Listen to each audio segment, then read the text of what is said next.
በማዕከላዊ ኢትዮጵያ ክልል በአዲሱ የትምህርትና ስልጠና ፖሊሲ ለ6ኛና 8ኛ ክፍል ክልል አቀፍ እንደዚሁም 12ኛ ክፍል ተማሪዎች ደግሞ ሀገር አቀፍ ፈተናን ይወስዳሉ። በክልሉ ለሁለት ቀናት የሚሰጠው የ6ኛ ክፍል ክልል አቀፍ ፈተና በክልሉ በሚገኙ በ1839 የመፈተኛ ማዕከላት ፈተና መሰጠት ጀምሯል። በእነዚህ ማዕከላትም 91918 ተማሪዎች የ6ኛ ክፍል ክልል አቀፍ ፈተናን በመውሰድ ላይ ናቸው።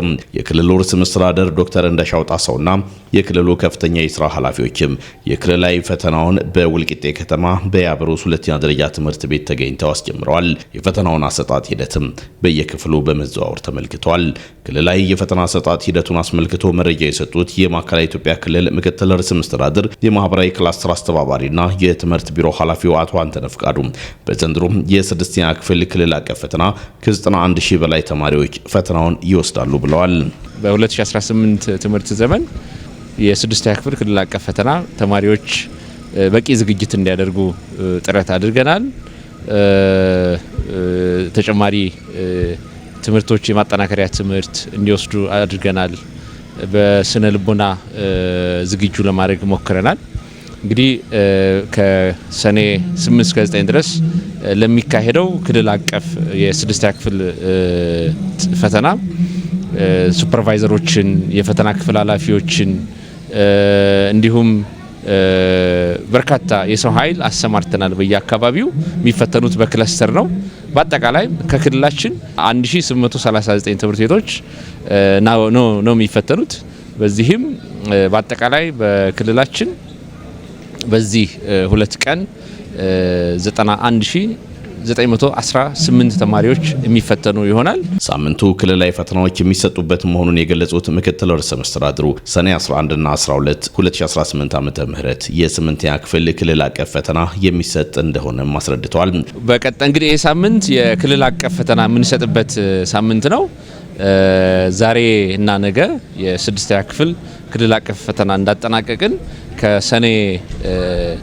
ከሰኔ 11 ጀምሮ ሰኔ 11 እና 12 ያ ማለት ሐሙስና አርብ የክልል አቀፍ የ8ኛ ክፍል ፈተና የሚቀጥል ይሆናል።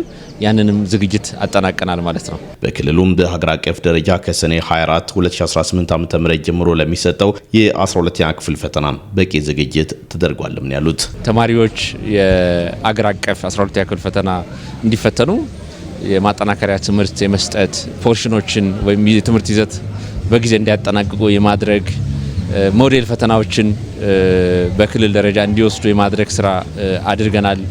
ያም ብቻም አይደለም።